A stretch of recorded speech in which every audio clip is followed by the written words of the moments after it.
I'm Julie Fei Fan Balzer, and whatever the season, leaves are always a source of ideas. And in fact, I have brought these leaf luminaries, and you can see you can use all kinds of leaves, and basically it's a piece of colored acetate inside that gives it a little something extra. So let's go ahead and get started.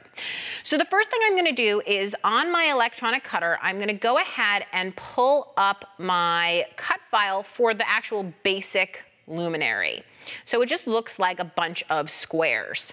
Then what I want to do is I want to add in my leaves. Now you can actually scan a real leaf from your life, or you can just grab one from the built-in designs. So if you wanted to go with something, oh, I like this one right here. It's an oak leaf, I think, or at least it looks like it. For the first time in my life, I actually have a backyard, and it's been really exciting just to see all the different leaves. Now, I know that I want 4 of them, but I'm not sure if the size is right. So instead of choosing to have 4 right at this point, I'm gonna go ahead and just set the 1 and see if it fits. Now, I'm getting an error message, but I have a hack so that you can fix this. So even though you have the error message, you're gonna go ahead and go back, retrieve that same file that we retrieved before, and what you're gonna do is you're simply going to move one of the luminaries on top of the other.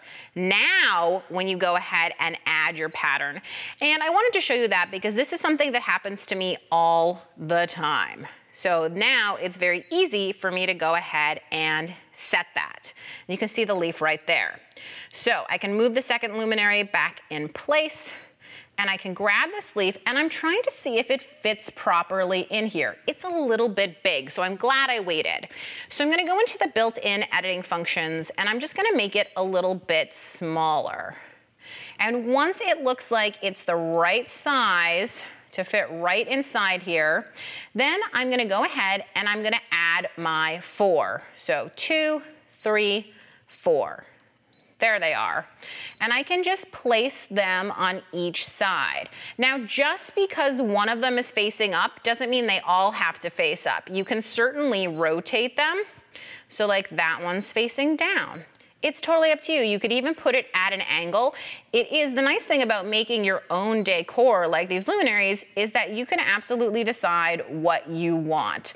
But once you have the basic setup, you're gonna say, okay, and you're gonna go ahead and hit that cut screen where you're gonna choose cut. Now, I have a piece of regular old cardstock, but you could cut this out of acetate, some sort of fancy like watercolor paper, whatever you really wanted. And I'm gonna carefully adhere my cardstock onto my sticky mat. I like to use the brayer tool to make sure that it's really well adhered. I think the key to good cutting whenever you're working with an electronic cutter is making sure that your material is secure to the mat. So once that's on, I want to make sure that nothing's stuck to the back. Sometimes these mats have static cling and you got to just double check. Then I'm going to load the mat into the machine, just like so. And I can go ahead once I see the cut screen and I can just press start. Now, once this is off and going, I would actually wait for it to stop cutting, but we're gonna go ahead to the next step. So I'm working on a clear film that is meant for wet media. That's really important. And I can draw on it, if you can call this drawing.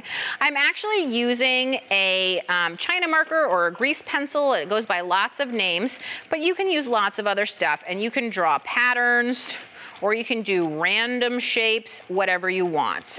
I'm also gonna work with some watercolor. And again, I remember I said you wanted a clear film that would accept wet media. So I can just go ahead and scribble my paint into the wet media. I can mix up some colors.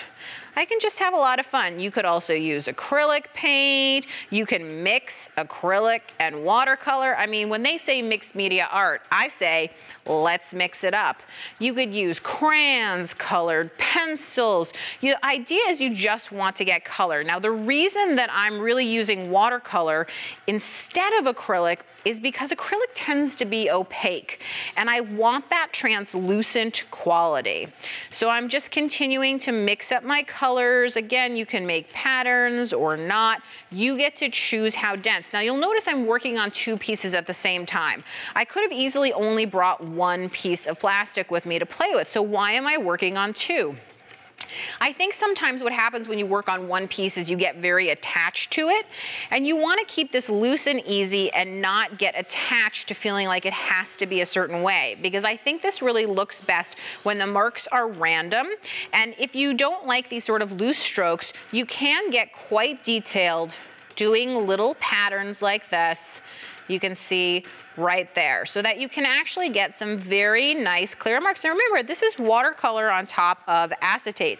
You notice I don't really clean my brush that often, and I try to just keep things loose and easy. And patterning is not hard. Patterning should be easy. A circle, that's an easy pattern, right?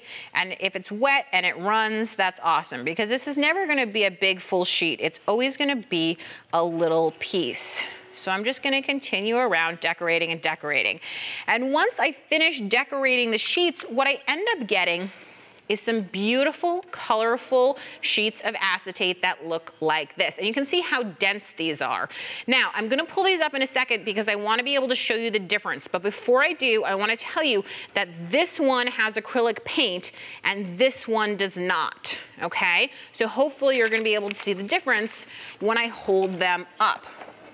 This one is much less see-through, and this one is much more see-through. And you can see that the side that I painted on is much less shiny than the side that I didn't paint on. So I like to have the side that I didn't paint on be the side that is out. And you can see I have some smaller pieces here that are already cut out. But let me move this whole wet mat aside for a second, and let's go ahead and grab what we cut.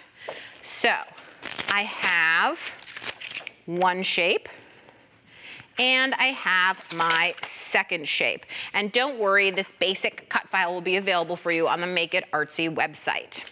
So this has perforations built in. That means I can just fold everywhere that I see a perforation line. I don't need a bone folder, I don't need a special tool. It just folds really easily for me. And I can do that to both pieces so that I have all of my fold lines in here. Okay, so the next thing I know that I need is I need a piece of the colorful acetate to go in here. But I actually like, let me move this out of the way so you can see a little more clearly. I actually like to put this together as a string of 4 before I do that.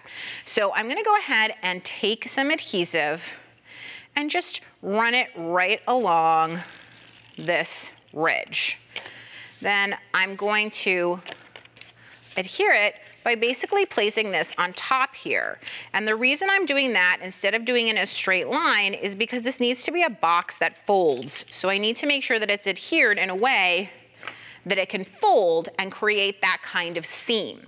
So once that's done, then I look at the inside and I want to place my acetate pieces. Now if these are too small, which I suspect they might be, tiny bit unless I put it on an angle, I have a cutting mat here and I'm just gonna go ahead now and trim it down a little bit. So I'm gonna trim it right there. You could also use scissors, but I like the convenience sometimes of using a cutting mat and a craft knife. So now I can see that this is gonna fit in here perfectly because what it looks like on the inside doesn't matter at all. So I just wanna go ahead, and again, the shiny side is up. I'm gonna put adhesive all around this kind of cool diamond shape. And this is a great way also to use leftover scraps that you might have. So I'm gonna drop that in just like that. And I'm gonna continue that process with all of these pieces. So it looks like they're all gonna need a little bit of a haircut here, and that's fine. makes it quick and easy. Oops. And then I have lots of little extra pieces left over. So I'm gonna take my time to do all those, just like so. You can see it just like that. And if I hold this up, I hope you can see how cool that is, that there's already light coming through these little openings.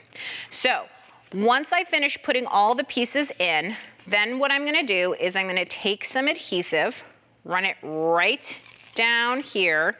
And again, I'm going to do this with this folded, bring it over, and I have a little box. But no luminary is complete. I guess this is the pretty side that you want to see out. No luminary is complete without a lid. So I also have a lid file, which I've used my electronic cutter to cut. And it's the same deal. There are perforation lines all around, and I'm gonna go ahead and fold in all of those perforation lines. And it has these little tabs, and the little tabs are gonna adhere inside to make the little lid. And then you can just use a battery-operated LED candle in there. And if we look at some of the finished ones, you can see how easy this is. With the little lid, it comes right off so that you can see in if you want to, or you could adhere it permanently because you could always lift it up to put the little candles inside. But this is something that you could use to decorate inside your home, outside your home. And again, it's so personal to you because it's your patterning, it's your styling, and it's even maybe a leaf from your own backyard. So I hope you'll take a whole new look at your backyard and feel inspired by what you see every day to be something brand new.